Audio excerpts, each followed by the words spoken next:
Frankly, I don't understand it. Gal Gadot's scrapped Wonder Woman 3 gets candid reflection from DCEU star. Connie Nielsen, the DC Extended Universe's Queen Hippolyta, has admitted she does not understand the decision to scrap Wonder Woman 3.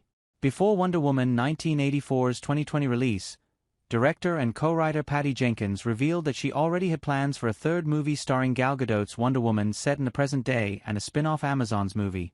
Despite Wonder Woman 3 being officially greenlit by Warner Bros. In December 2020, those plans would later fall into disarray as new DC Studios co-stars James Gunn and Peter Safran assumed leadership of the franchise and began planning their DC Universe reboot.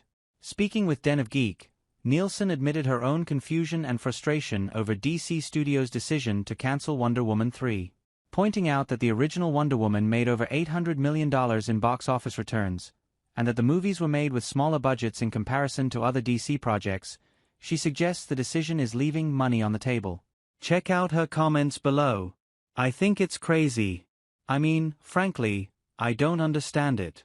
Wonder Woman made $800 million just in the movie theaters, and it has an enormous and passionate fan base. These are spectacular films, and there's just no reason I can understand whatsoever for not investing in that. If I were a business person, I would say that's money on the table. It's right there. Plus every time we've done it, it was with budgets that were way smaller than any of the other DC budgets. While this December's launch of the animated Creature Commandos show will serve as the official launch of Gunn and Safran's new DC universe, most eyes are on the former Superman movie as the first true test of their plans for a soft franchise reboot. With characters like John Cena's Peacemaker and Viola Davis's Amanda Waller confirmed to be making the jump across from the older DCEU, the exact nature of the relationship between this new version of the franchise and the one that preceded it is still confusing to many. Heightening this pervasive sense of confusion is that their plans for other key franchise characters like Wonder Woman and Batman are still yet to be revealed in full. Much as Nielsen points out, Gadot's version of Princess Diana was not only responsible for one of the DCEU's most profitable and critically acclaimed entries, many fans are still hoping that she too will find herself back in the role. However, these hopes continue to fly in the face of previous reports that have suggested that none of the original Justice League members will return to their old DCEU roles. Nonetheless, the seeds of Jenkins' original plans to expand the DCEU's Wonder Woman lore via her Amazon spin-off do appear to have taken root courtesy of the DCEU's forthcoming Paradise Lost prequel series.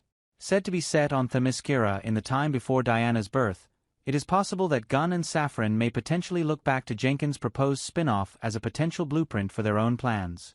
With the new DC universe just months away from making its way onto people's screens, hopefully, the confusion and uncertainty surrounding the franchise will begin to dissipate as the new DC shows and movies finally start getting released.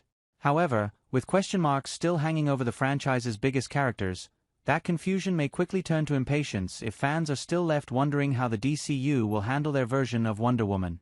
While it is all but clear that Jenkins' plans for Wonder Woman 3 have now been permanently relegated to the ever-growing list of comic book movies that never got made, Gunn's new DC Studios would be wise to follow up their new Superman with some more concrete announcements about the future of the Crown Princess of Themyscira.